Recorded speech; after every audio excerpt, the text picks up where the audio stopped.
তাহলে দেখ আমরা এখান থেকে যে জিনিসটা দেখে নিলাম সেটা আসছে কি electric field at very near point, তার ভ্যালুটা আসছে কি দেখ সিগমা বাই এপসাইলন নট।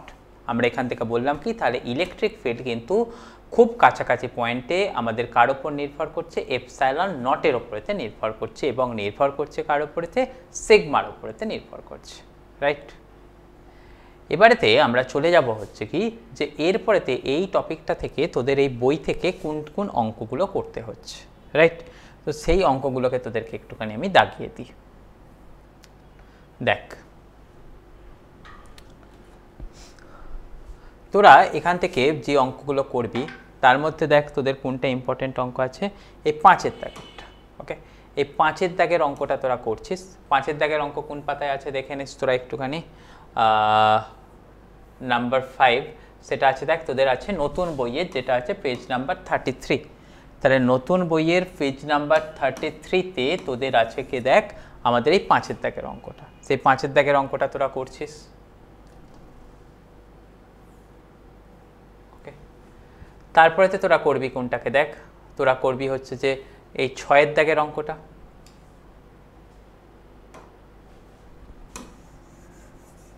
ওকে, 6-এর দাগের অঙ্কটাও কিন্তু একটা তোদের ইম্পর্টেন্ট অঙ্ক। এই অঙ্কটাকেও তোরা যথেষ্ট ভালোভাবে করে নেওয়ার চেষ্টা করবি। অঙ্কটাতে কি বলেছে দেখ, তোদের বোর্ডের পরীক্ষায় আসার জন্য খুব ইম্পর্টেন্ট অঙ্ক। আমি তাও একবার তোদের এখানটাতে আছে, তাও একবার আমি ডিসকাশন করে দেব। এখানটাতে কি বলছে দেখ, দেখ 80 মিলিগ্রাম ওজনের একটি দোলক পিণ্ড। ওকে, কি বলা আছে ভালোভাবে লক্ষ্য কর। 80 মিলিগ্রাম ওজনের একটি দোলক পিণ্ড তোর করেছে কি না, যার চার্জ এখানটাতে দিয়ে দেওয়া আছে একটি 2 × 10⁻, তো লেখা আছে কতখানি দেখ তো 2 × 10⁴ ভোল্ট পার মিটার অনুভূমিক দোলক পিণ্ডটাকে স্থির আছে। দোলক সূত্রের টান এবং উলম্বের সাথে সূত্রের কোণ কত হবে সেটা আমাদেরকে নির্ণয় করতে বলেছে। ওকে, তাহলে দেখ এরকম ধরনের অঙ্ক দিলে তোদের কীরকমভাবে দেখে নিতে হচ্ছে, যেরকম এখানটাতে করে দেওয়া আছে সেটা তো ওকে, কিন্তু তাও আমি তোদেরকে একবার বুঝিয়ে দেওয়ার জন্য বলে দিই। দেখ কি আসছে দেখ, এই এরকমভাবে সুতো, এই তার হচ্ছে কি অনুভূমিক তল, সেটার সাথে তোরা কি করেছিস দেখ এরকমভাবে বাইরের দিক থেকে কী করেছিস না এই তোর দোলক পিণ্ডটাকে ঝুলিয়ে রেখে দিয়েছিস। তাহলে দেখ যখনই তোরা এরকমভাবে দোলক পিণ্ডটাকে ঝুলিয়ে রেখে দিয়েছিস, তোদের এখান থেকে ঘটনা কি চলে আসছে দেখ, তোরা সবাই জানিস যে এখানটাতে যে তোর ইলেকট্রিক ফিল্ড আছে সেই ইলেকট্রিক ফিল্ডের ডাইরেকশান কোথায় বলে দিয়েছে বইয়ে, না সেটা আসছে অনুভূমিক দিকে, মানে কোথায় এই ডিরেকশানটাতে। তোরা সবাই জানিস তার ওয়েট ফোর্স কোন দিকেতে কাজ করে, না নিচের দিকে কাজ করে। তাহলে এদিকটায় চলে যাচ্ছে কি তার ওয়েট ফোর্স কাজ করে। এখানটাতে কে কাজ করছে দেখ সবাই জানিস, এদিকটাতে আমাদের কাজ করে হচ্ছে টেনশন ফোর্স। এই যে অ্যাঙ্গেলটা এটা হচ্ছে কি উলম্বের সাথে অ্যাঙ্গেল। তাহলে দেখ এই দিক বরাবর আমাদের কম্পোনেন্ট কত থাকবে, এটা থিটা হলে সবাই শিখেছে এটাও থিটা আসবে। তাহলে এদিক বরাবর থাকবে কে দেখ টি কস থিটা। এই দিক বরাবর আমাদের কে থাকবে সবাই শিখেছি, সেদিক বরাবর থাকবে হচ্ছে টি সাইন থিটা। এখানটাতে কে থাকবে force due to electric field, তাই তো। তাহলে দেখ ভার্টিক্যাল ডিরেকশান বরাবর আমরা কমপ্লিমেন্ট করলে কত পাচ্ছি দেখ T cos theta equal to mg, আর হরাইজেন্টাল ডিরেকশান বরাবর দেখলে আমরা পেয়ে যাব কত দেখ force due to electric field equal to আমরা পেয়ে যাব হচ্ছে টি সাইন থিটা। ওকে, তাহলে দেখ এটাকে নিয়ে নিবি কত 1 নম্বর ইকুয়েশান, এটাকে নিয়ে নিবি কত 2 নম্বর ইকুয়েশান। যদি তোরা এই দুটোকে ডিভাইড করিস অর্থাৎ 2/1 করিস, তাহলে তোরা পাবি কত দেখ tan theta equal two Fe/mg। ওকে, এফি মানে কতখানি না ইলেকট্রিক ফিল্ড দিয়ে দেওয়া আছে, অর্থাৎ সেখানটা থেকে তোকে বের করতে হবে কাকে না ফোর্সকে। সেখান থেকে তোরা পেয়ে যাবি কতখানি, সেখান থেকে পেয়ে যাবি হচ্ছে Q × E/mg, রাইট। আর দেখ তোদের যদি এখান থেকে তোর টি এর ভ্যালু বের করে তোরা কি করবি, দুটোকে স্কোয়ার করে অ্যাড করে দিবি, দিলেই তোরা সেখান থেকে ঘটনাটাকে পেয়ে যাবি। ওকে, তাহলে এই কাজটাকে তোদের শুধু এখানটা থেকে করতে হবে, এটা একটা গুরুত্বপূর্ণ অঙ্ক, তোরা কিন্তু করে নিবি। আচ্ছা, এরপরেতে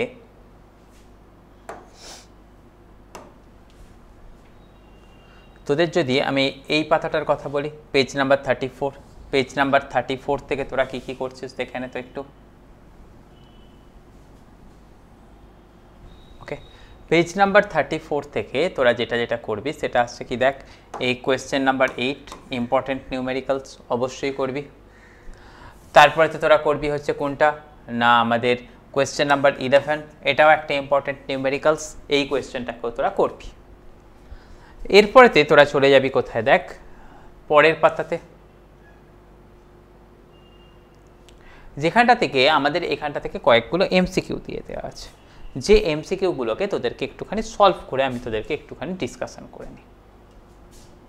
দেখ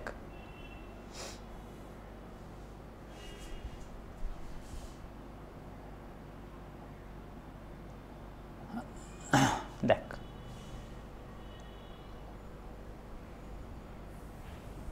তাহলে আমরা এবারেতে চলে যাচ্ছি কোথায়, পেজ 36, যেখানেতে তোদের বইয়েতে যে এমসিকিউগুলো দেওয়া আছে সেই এমসিকিউগুলোকে আমরা সলভ করব।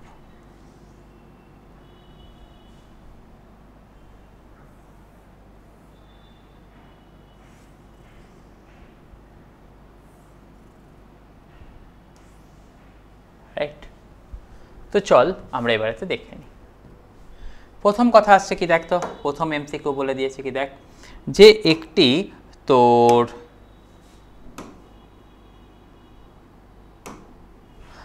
বিন্দু আধানের ক্ষেত্রে, রাইট, তড়িৎ ক্ষেত্র বনাম আর এর লেখচিত্র। আমরা সবাই করলাম কি, তড়িৎ ক্ষেত্র বনাম আর এর লেখচিত্রের জন্য আমরা 1 নম্বর জায়গা থেকে সবাই কি শিখেছি দেখ, ই ইজ প্রপোর্শনাল টু কত হয় 1/r²।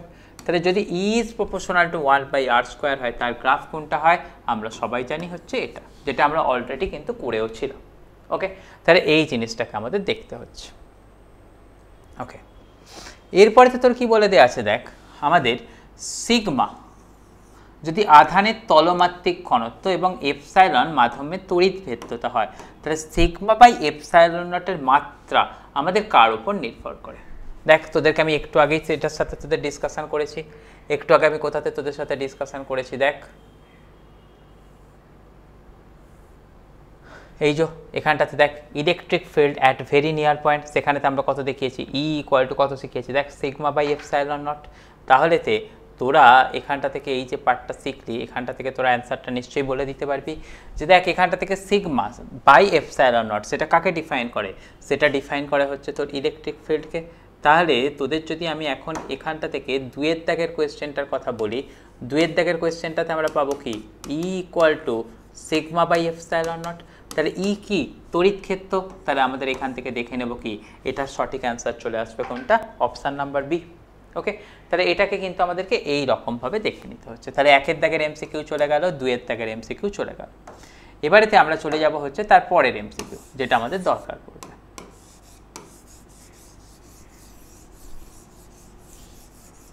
ওকে, চলো দেখো কি বলে দেয়া আছে এখানটা থেকে, যে শূন্য স্থানে অবস্থিত একটি তড়িতাধান কিউ এর জন্য আর দূরে একটি তড়িৎ ক্ষেত্রের মান কত হবে। দেখ শূন্য স্থানে অবস্থিত কোনো জিনিসের ক্ষেত্রে আমাদের তড়িতাধানের ক্ষেত্রে আমাদের ফর্মুলা কত শিখেছি দেখ, আমরা ফর্মুলা শিখেছি দেখ ই ইকুয়াল টু কত হয়, আমরা শিখেছি দেখ কে কিউ বাই r², তাই তো। এবার দেখ কে এর মান কত হয় আমরা সবাই জানি, সেটাকে বলা হয় কত 1/4πε0।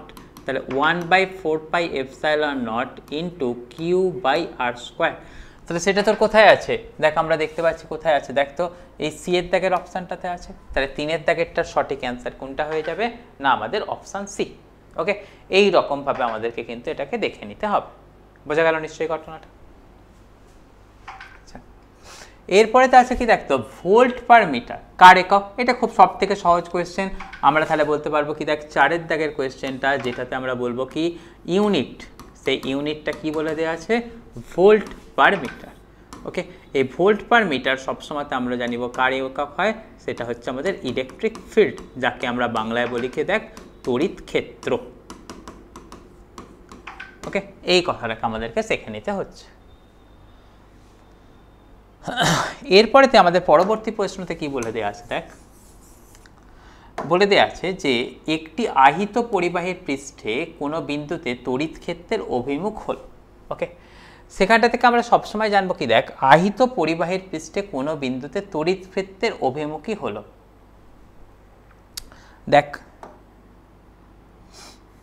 আমাদের যদি এই 5-এর দাগেরটাতে দেখি, দেখ এই হচ্ছে কি আমাদের আহিত পরিবাহী।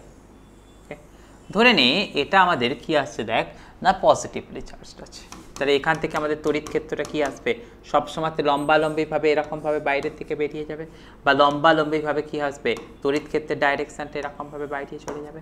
তাহলে আমরা দেখে নিচ্ছি কি তড়িৎ ক্ষেত্রটা কোথায় যাচ্ছে, লম্বালম্বিভাবে বাইরের দিকে, অর্থাৎ নর্মাল টু দ্য সারফেস। ওকে, তাহলে পজিটিভ থাকলেও আমরা দেখে নিলাম কি নর্মাল কোথায় না বাইরের দিকে, অর্থাৎ আউটওয়ার্ড নর্মাল। ওকে, তার মানে বাইরের দিকে থাকা অবস্থায় একটা নর্মাল, সেটা হচ্ছে কি তড়িৎ ক্ষেত্রের ডাইরেকশন। কিন্তু এটা যদি তোদের কি হতো, নেগেটিভ চার্জ থাকতো, নেগেটিভ চার্জ থাকলে কি আসতো, তার ডাইরেকশনটা ভিতরের দিকে হতো। তাহলে দেখ এটা তো লম্বভাবে বহির্মুখীও হতে পারে, লম্বভাবে অন্তর্মুখীও হতে পারে, তাই সেটা সঠিক অপশান আমাদের কিন্তু বলে দেওয়া সম্ভবপর নয়।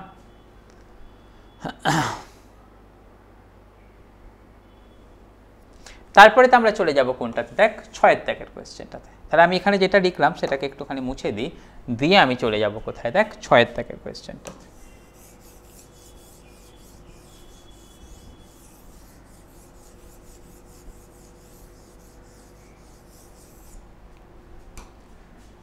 ছয়ের দাগের কোয়েশ্চেনটাতে কি বলা আছে, দেখ যদি কোনো বস্তুর আধানের পরিমাপ নিরূপণ করা হয় তাহলে বস্তুটির জন্য কোনো বিন্দুতে তড়িৎ ক্ষেত্রের মান পরিবর্তিত হয়ে যাবে কতখানি।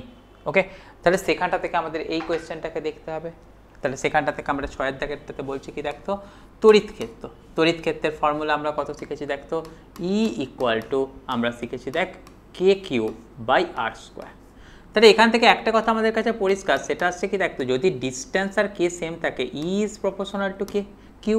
তাহলে যদি আমরা বলি কি চার্জ দ্বিগুণ হচ্ছে, ইফ কিউ হয়ে যায় কতখানি, দুগুণ, মানে আমরা বলছি কতখানি, দুগুণ মানে 2 টাইমস।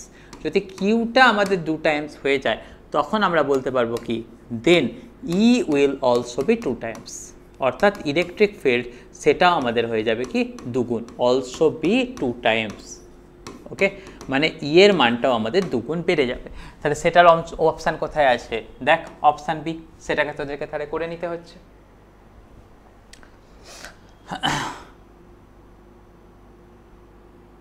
এবারেতে বলা আসছে কি, দেখ দুটি বিন্দু আধান পরস্পর থেকে ডি ব্যবধানে আছে, যদি তাদের মধ্যবর্তী স্থানে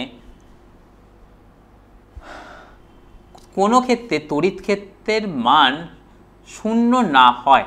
ওকে, তাহলে দেখ আমাদের এখান থেকে ঘটনাটা কি বলা হচ্ছে, দেখ এখানে নিয়মটা কি বলছে, দেখ এই হচ্ছে একটা আমাদের তড়িৎ আধান আর এই হচ্ছে একটা তড়িৎ আধান। ওকে, ধরে নে এটা আসছে কতখানি Q1, এটা আসছে কতখানি Q2। ওকে, তাদের মধ্যবর্তী দূরত্ব কোনটা, এটা। এখানে নিয়মটা বলছে কি, দেখ যদি তোর এরকম হয় Q1 এবং Q2, ওকে, যদি তোরা হয় কি, দেখ লাইক চার্জেস।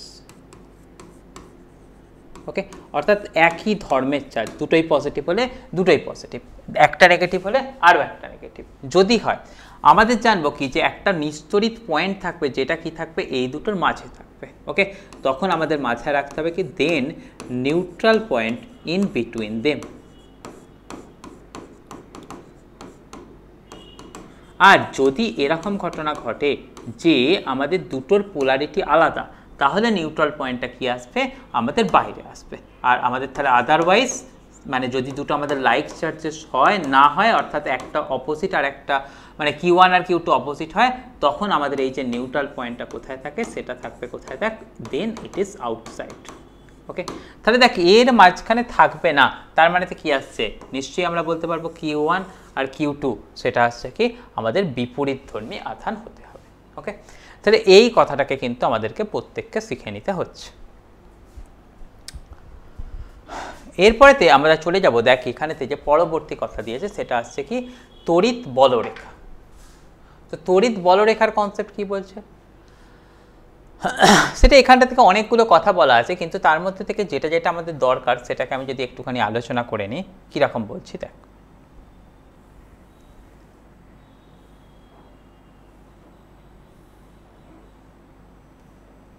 ওকে,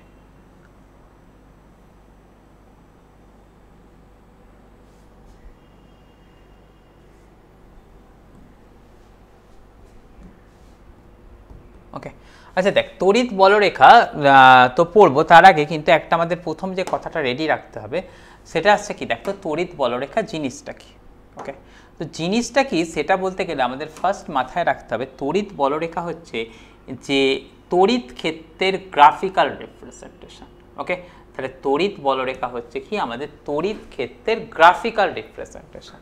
ওকে, তাহলে সেটাকে আমাদের মাথায় রাখতে হবে। তড়িৎ বলরেখা যাকে আমরা ইংরেজিতে বলবো কি, দেখ যাকে ইংরেজিতে বলবো হচ্ছে ইলেকট্রিক ফিল্ড লাইন।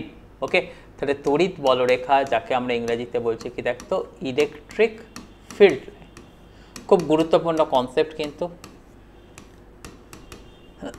এই কনসেপ্টটা কি বলছে, এটা হচ্ছে graphical representation of electric field. Okay, তাহলে এটাকে আমাদের ডিফাইন করে রাখার জন্য এরকমভাবে মাথায় রাখছিস, this is graphical presentation, this is graphical presentation. Okay, তাহলে ইলেকট্রিক ফিল্ডগুলো কীরকম হবে সেটাকে গ্রাফ দিয়ে দেখানোর যে উপায়, গ্রাফিক্যাল প্রেজেন্টেশন কার না অফ ইলেকট্রিক ফিল্ড। তাহলে ইলেকট্রিক ফিল্ডগুলো কীরকম দেখতে হবে ফাঁকা জায়গাতে সেটাকেই আমাকে বোঝায় কে না ইলেকট্রিক ফিল্ড লাইন। এর মধ্যে যে পয়েন্টগুলো আছে সেই পয়েন্টগুলো থেকে কিন্তু বেশ ভালো রকম এমসিকিউস হয়। তো সেই পয়েন্টগুলো কী কী আছে, কোনটা আমাদেরকে কীরকম দেখতে হবে সেটার কথা একটু আয়। প্রথম কথায় চলায় যে এই কথাটাতে তোর তড়িৎ বলরেখাগুলো সর্বদা ধনাত্মক আধান থেকে শুরু হয় এবং ঋণাত্মক আধানে এসে শেষ হয়। ওকে, তাহলে দেখ এই যে লাইনটা, তাহলে ধনাত্মক থেকে শুরু হয় এবং ঋণাত্মকেতে এসে শেষ হয়। তোরা দেখ এখানটা থেকে, এই গ্রাফটা থেকে সেটাকে তোদের কাছে পরিষ্কার হবে। দেখ এখানটাতে কি বলা আছে, দেখ তো এই যে গ্রাফটা সেটা স্টার্ট হয়েছে কোথায়, দেখ এই তড়িৎ বলরেখাগুলো স্টার্ট হয়েছে কোথা থেকে, এই পজিটিভলি চার্জটা থেকে স্টার্ট হয়েছে, আর সেটা গেছে কোথায় অবধি, সেটা গেছে কোথায় অবধি দেখ, এবং শেষ হয়েছে কোথায় ঋণাত্মক চার্জটাতে। মানে তোরা বুঝলে কি তড়িৎ বলরেখাগুলো এখান থেকে শুরু হয়েছে হয়ে এসে এখানটাতে শেষ হয়েছে। দেখ এখান থেকে শুরু হয়েছে হয়ে এসে কোথায় শেষ হয়েছে, এখানটাতে শেষ হয়েছে। তাহলে তোদের এই যে ইম্পর্টেন্ট লাইন এটা কিন্তু তোদেরকে প্রত্যেককে করতে হচ্ছে, সেটা কি না তড়িৎ বলরেখা কোথায় শুরু হয় আর কোথায় শেষ হয়। ওকে, এরপরেতেও আমাদের আরও একটা গুরুত্বপূর্ণ লাইন আছে, সেই লাইনটাকেও তোদের ক্ষেত্রে আলোচনা করে নেব। সেটা বলছে কি দেখ তো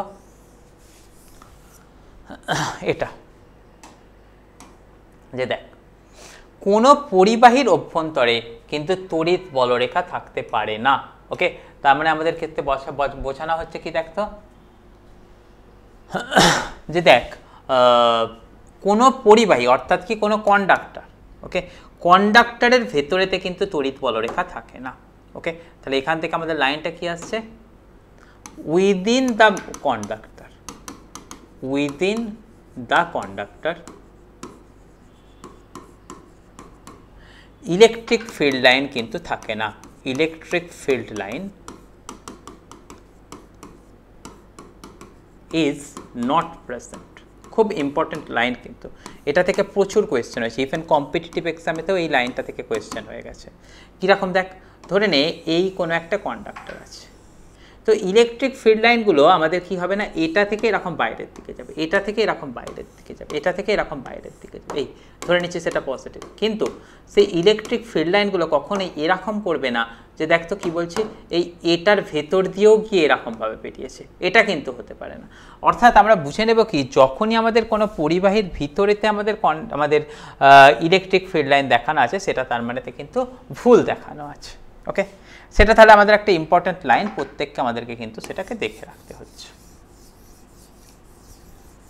এরপরেতে তোরা চলে যাবি কোথায় দেখ তারপরের পয়েন্টটাতে, তড়িৎ বলরেখা কখনো একটা আর একটাকে ছেদ করতে পারে না। ওকে, এই লাইনটাকেও খুব দেখে রাখতে, তড়িৎ বলরেখা একটা আর একটাকে কখনো ছেদ করতে পারে না, কিন্তু না যদি তারা একটা আর একটাকে ছেদ করে একই বিন্দুতে তড়িৎ ক্ষেত্রের দুটো অভিমুখ পাওয়া যাবে। তড়িৎ বলরেখাগুলো সর্বদা আমাদের কি হয় লম্বভাবে অর্থাৎ পারপেন্ডিকুলারলি বেরোয়। তাহলে দেখ এই যে কন্ডাক্টর সেটা থেকে লম্বভাবে এরকম বাইরে বেরোবে, এই লম্বভাবে বেরোবে, বা আমাদের এখান থেকে কি হতে পারে লম্বভাবে এন্ট্রি করবে। তাহলে তড়িৎ বলরেখা সবসময় আমাদের কি হয় না লম্বভাবে বাইরের দিকে বেরোয়। ওকে, তাহলে এই লাইনটাকেও কিন্তু তোদেরকে প্রত্যেককে দেখে রাখতে হচ্ছে।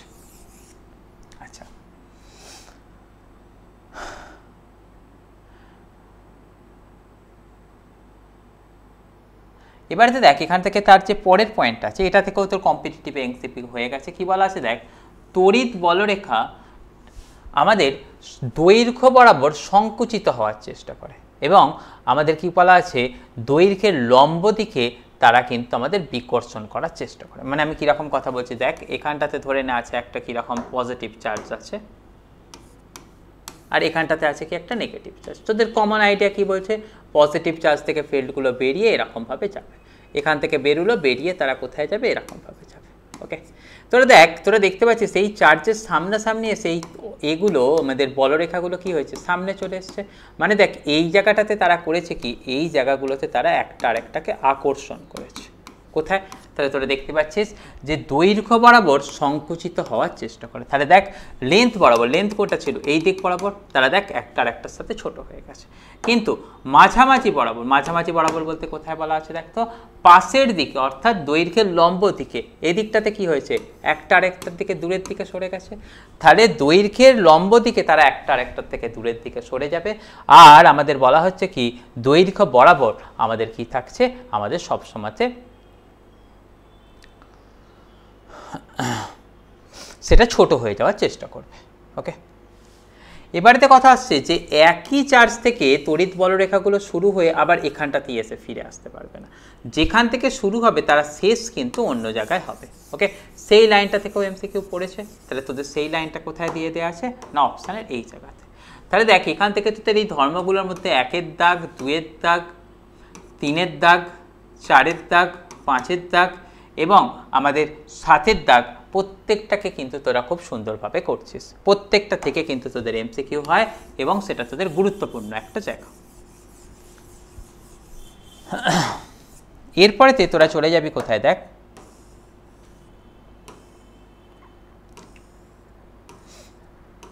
দেখ যদি আমাদের কি থাকে, একটা পজিটিভ চার্জ থাকে, সেখান থেকে ইলেকট্রিক ফিল্ড লাইনগুলো বা তড়িৎ বলরেখাগুলো কি হয়েছে, বাইরের দিকে বেরোবে, অর্থাৎ এটা একটা গুরুত্বপূর্ণ লাইন।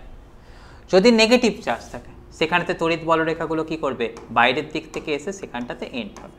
তাহলে পজিটিভ থেকে শুরু হয়, নেগেটিভ চার্জে এসে কি হয়, আমাদের তড়িৎ বলরেখাগুলো শেষ হয়ে যায়। ওকে, এটাও তার একটা গুরুত্বপূর্ণ কথা দেখে নিলাম। এরপরেতে আমরা চলে যাব হচ্ছে তারপরের পার্টটাতে।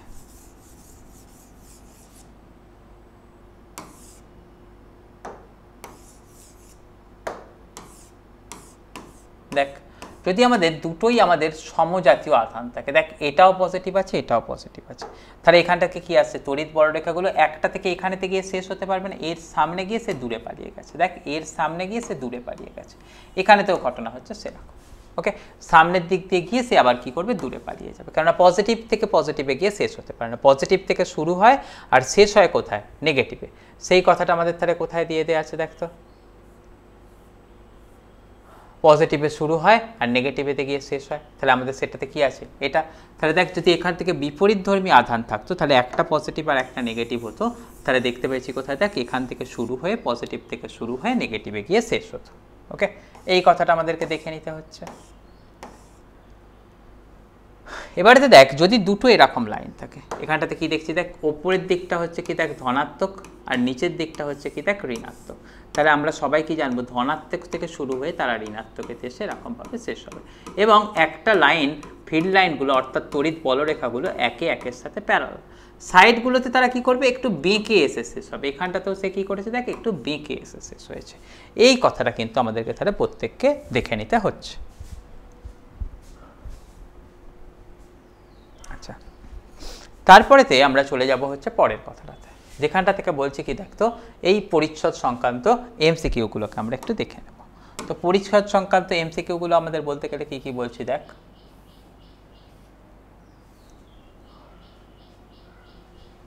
প্রথমে তো বলে দেওয়া আছে কি দেখতো, কোনটি তড়িৎ বলরেখার ধর্ম নয়।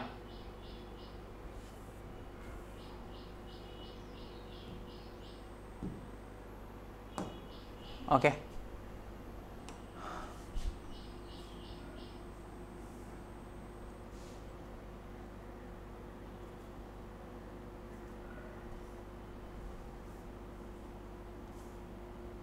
দেখ এখান থেকে কিসের কথা বলা হয়েছে, কোনটি তড়িৎ বলরেখার ধর্ম নয়। তাহলে সেখান থেকে তোরা বলছিস কি দেখ, তড়িৎ বলরেখা হলো একটি নিরবচ্ছিন্ন রেখা। ওকে,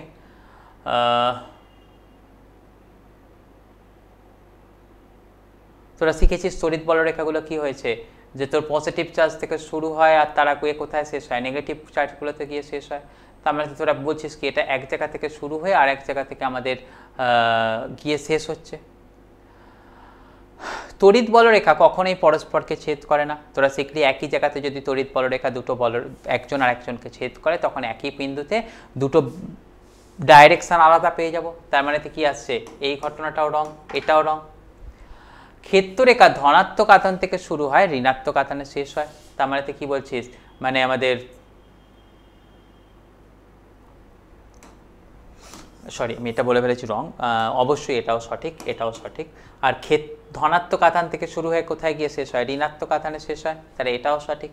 এবং এটাও শিখলাম দেখ তড়িৎ বলরেখা লুপ গঠন করতে পারে না, কারণ পজিটিভে শুরু হয়ে তারা কখনো আবার পজিটিভে এসে শেষ হতে পারে না। তাহলে এটাও হচ্ছে কি তোদের একটা ইম্পর্টেন্ট লাইন। এখানটাতে দেখ, দুইয়ের দাগেরটাতে দেখ, তড়িৎ বলরেখাগুলো দৈর্ঘ্য বরাবর সংকুচিত হওয়ার চেষ্টা করে।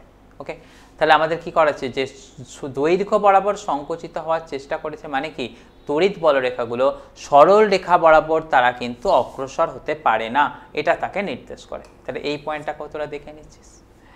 তারপরে কি দেখ, তড়িৎ বলরেখা পাশের দিকে বিকর্ষণ করে। তাহলে আমাদের এখান থেকে কি বলা দেওয়া আছে, পাশের দিকেতে তারা বিকর্ষণ করে, সেটার মানে আসছে কি দেখতো না, কেন বিকর্ষণ করে তার কোনো সম্পর্ক নেই, তো সেটাকে তোরা সঠিকভাবে বলতে পারছিস না।